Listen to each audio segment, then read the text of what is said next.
Welcome to bird media. నేను వైష్ణవి. పెద్ద నోట్ల రద్దుతో నల్లధనం అంతమవుతుంది, ఇక నకిలీ నోట్లకు చెక్ పడిపోతుందని బీజేపీ సర్కార్ చేసిన ప్రకటనలు ఇప్పుడు బోటకమని తెలుస్తోంది.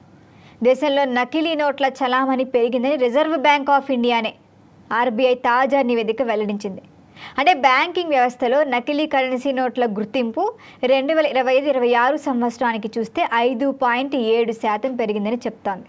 ముఖ్యంగా ఈ 500, 200 నోట్ల విభాగంలో నకిలీలు భారీగా పెరుగుతున్నాయని ఆర్బీఐ తెలిపింది. అయితే గత ఆర్థిక సంవత్సరంలో 2,17,396 నకిలీ నోట్లను గుర్తించారు. మరి 26 సంవత్సరానికి ఆ సంఖ్య 2,29,746 నోట్లకు పెరిగిందని తన వార్షిక నివేదికలో ఆర్బీఐ చెప్తాం. అంటే నకిలీలో ఎక్కువగా 500 నోట్లే ఉన్నాయి. అయితే 500 రూపాయల ఫేక్ నోట్లు 20% పెరిగాయని అంచనా ఇస్తాం. ఇక 2,000 నోట్లను చలామణి నుంచి ఉపసంహరించుకోవడంతో నకిలీ నోట్ల సంఖ్య గణనీయంగా తగ్గింది.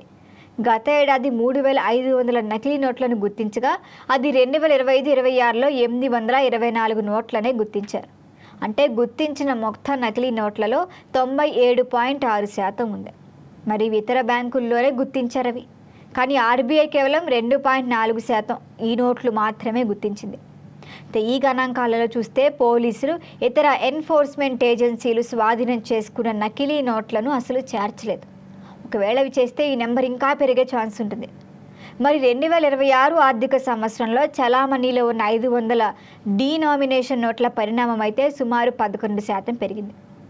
మరి ఇది భారత కరెన్సీ వ్యవస్థలో వాటి ఆధిపత్యాన్ని మరింత బలోపేతం చేస్తోంది. ఇక ఆర్బీఐ నివేదిక ప్రకారం సంవత్సరం క్రితం 6 లక్షలకి పైగా ఉన్న 500 నోట్లు చలామణిలో ఉన్నాయి. మరి ఇది 2026 మార్చి చివరి నాటికి ఆ సంఖ్య 7 లక్షలకు పైగా దాటిపోయింది.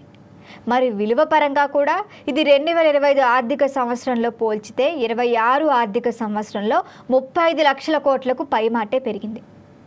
మరి ఈ ఆర్థిక సంవత్సరంలో కూడా 500 డీనామినేషన్లో గుర్తించిన నకిలీ నోట్లు 20% పైగా పెరిగాయని ఆర్బీఐ తెలిపింది. అంటే ఇవన్నీ కూడా ఫేక్ కరెన్సీలే. మరి ఇక మార్చి నాటికి చూస్తే గనక చలామణిలో ఉన్న మొత్తం నోట్ల పరిణామంలో 41.2% వాటాతో 500 నోట్లే అగ్రస్థానంలో ఉన్నాయి. అంటే ఇవే ఎక్కువగా ఫేక్ గురవుతున్నాయన్నమాట. ఆ తర్వాత స్థానంలో 16.1% వాటాతో 10 రూపాయల నోట్లు, డీనామినేషన్ నోట్లు ఉన్నాయని కూడా ఆర్బీఐ తెలిపింది. మరి విలువ పరంగా చూస్తే గనక 86% పైగా డినామినేషన్ నోట్లే ఉన్నాయి. దేశంలో అయితే డిమాండ్ కరెన్సీ నిరంతరంగా గణనీయంగా పెరుగుతోంది. కానీ ఆర్బీఐ పాలిమర్ బ్యాంకు నోట్లను ప్రవేశపెట్టే విషయంపై ఇప్పుడు మళ్ళీ చర్చలు వస్తున్నాయి. అంటే పాలిమర్ లేకపోతే ప్లాస్టిక్ కరెన్సీ నోట్లను ప్రవేశపెట్టే ఆలోచన విధానం అన్నమాట. ఇప్పటికైతే పాట్నా, ముంబైలలో ఇటీవల ఆర్బీఐ 2 బోర్డు సమావేశాల్లో కూడా ఈ ప్లాస్టిక్ నోట్లను తీసుకురావాలి అన్న ప్రతిపాదన అయితే ఇచ్చింది.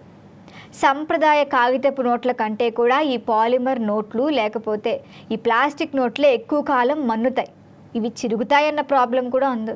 అలాగే వీటి తయారీ వ్యయం కూడా చాలా తక్కువగా ఉంటుందని ఈ నిర్ణయాన్ని పరిశీలిస్తోంది ఆర్బీఐ. ఒకవేళ పాలిమర్ ఆధారిత నోట్లను కూడా అవి మనం ఎక్కడి నుంచో కాదు ఏటీఎం నుంచే డ్రా చేసుకోవచ్చని కూడా చెప్తోంది. మరి కేంద్ర బ్యాంకు కూడా త్వరలోనే పాలిమర్ కరెన్సీ పైలట్ ప్రాజెక్టును సిద్ధం చేస్తోంది. ఇది త్వరలో వెలువడే అవకాశం కూడా ఉంది. ఇక 1985లో ఆస్ట్రేలియా ప్రపంచంలోనే మొదటిసారిగా పాలిమర్ కరెన్సీని ప్రవేశపెట్టింది. మరి 96 నాటికి ఆ దేశం పూర్తిగా పాలిమర్ నోట్లకి మారిపోయింది. మరి ఇక 2016లో మోదీ చేపట్టిన నోట్ల రద్దు దేశంలో పెద్ద చర్చకే దారితీసింది. దీనిపై దేశంలో ప్రధాన పార్టీలన్నీ మోదీని టార్గెట్ చేశాయి. కాగ్, నీతి ఆయోగ్ కూడా మోడీ నిర్ణయాలను అప్పట్లో తప్పుపట్టాయి. నోట్ల రద్దు వల్ల పేదలకు ఒరిగిందేమీ లేదు, ఏమన్నా ఉపయోగం ఉంటే అంబానీ, అదానీ లాంటి వారు ఒక్కరోజైనా క్యూలో నిలబడి పెద్ద నోట్లు మార్చారా, అది కూడా జరగలని అప్పట్లో ప్రతిపక్షాలు కూడా ప్రశ్నలు కురిపించాయి. ఇవన్నీ నిజమే అన్న భావన ప్రతి సామాన్యుడిలో కూడా వ్యక్తమైంది. మరి తర్వాత కాలంలో నోట్ల రద్దుపై కూడా ఎక్కడా విమర్శలు లేవు. అలాగే 2016 తర్వాత తీసుకొచ్చిన కొత్త 2000 నోటును కూడా మోదీ ప్రభుత్వం రద్దు చేసింది. ఇప్పుడు ఆ నోట్ అయితే మనకు ఆల్మోస్ట్ కనపడదు. బట్ ఇదంతా అయినా కూడా ఇప్పుడు 500, 10 రూపాయల నోట్లు ఫేక్ కరెన్సీని అయితే గుర్తిస్తోంది ఆర్బీఐ. ఇప్పుడు ఆ ఫేక్ కరెన్సీని తగ్గించడానికే ఎక్కువగా అయిపోయింది. మరి దీనికి ప్రత్యామ్నాయంగా నిజంగానే వీళ్ళు ప్లాస్టిక్ కరెన్సీని తీసుకొస్తారా, లేకపోతే మరి ఏమైనా ప్రత్యామ్నాయం చూస్తారా అన్నది మాత్రం తెలియాల్సిందే. దీనిపై మీ అభిప్రాయాన్ని తెలియచేయండి. చూస్తూనే ఉండండి బర్డ్ మీడియా.